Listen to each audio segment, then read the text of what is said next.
O que é pecado para a morte? Essa pergunta é feita por muitas pessoas ao lerem o texto da primeira carta do apóstolo João, no capítulo 5, versículo 16, que diz assim: Se alguém vir seu irmão cometer pecado que não é para a morte, orará e Deus dará a vida àqueles que não pecarem para a morte. Há pecado para a morte, e por esse não digo que ore. Então, João deixa claro que há pecados para a morte e há pecado que não é para a morte.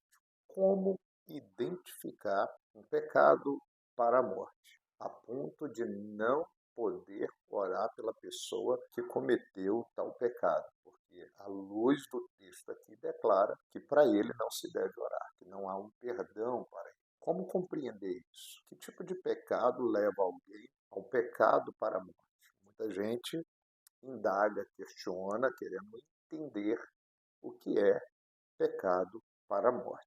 Para compreender isso, você não pode interpretar um texto isoladamente. À luz da hermenêutica, todo texto ele tem um contexto para compreensão. E o contexto das Escrituras pode ser versículos anteriores, capítulos anteriores ou posteriores, bem como livros anteriores ou livros posteriores. A grandeza da hermenêutica bíblia é que a própria Bíblia interpreta a Bíblia. E para compreender essa passagem de 1 João 5,16, precisamos voltar ao Evangelho, a um fato muito interessante que aconteceu com o nosso Mestre Jesus, e isso está registrado em Mateus capítulo 12, quando Jesus ele é acusado pelos escribas, fariseus, doutores da lei, de expulsar demônios por meio de Beelzebub. E Jesus diz o seguinte, no versículo 31,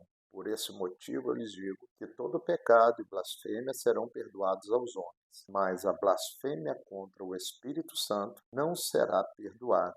Todo aquele que disser uma palavra contra o Filho do Homem será perdoado, mas quem falar contra o Espírito Santo não será perdoado, nem nesta era, nem na que há de vir. Então aqui temos o pecado para a morte, que João fala que para esse não há. Que pecado é esse? A blasfêmia contra o Espírito Santo. E o que é essa blasfêmia? É quando você tem o conhecimento do poder de Deus, reconhece a grandeza do Cristo e atribui as obras de Cristo conscientemente às trevas. Quando você diz que a obra da luz são obras das trevas. Quando você declara que a obra de Cristo são obras de Satanás, falando de uma maneira muito consciente.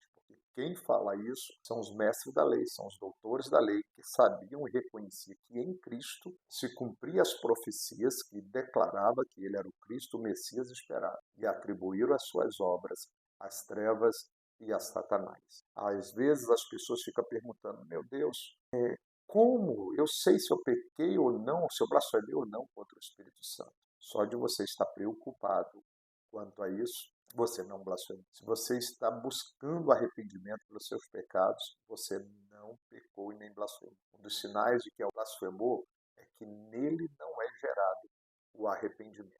Nele não é gerado quebrantamento ou desejo de melhorar ou mudar a sua vida diante de Deus. Se você gostou, curte, compartilhe, se inscreva no canal.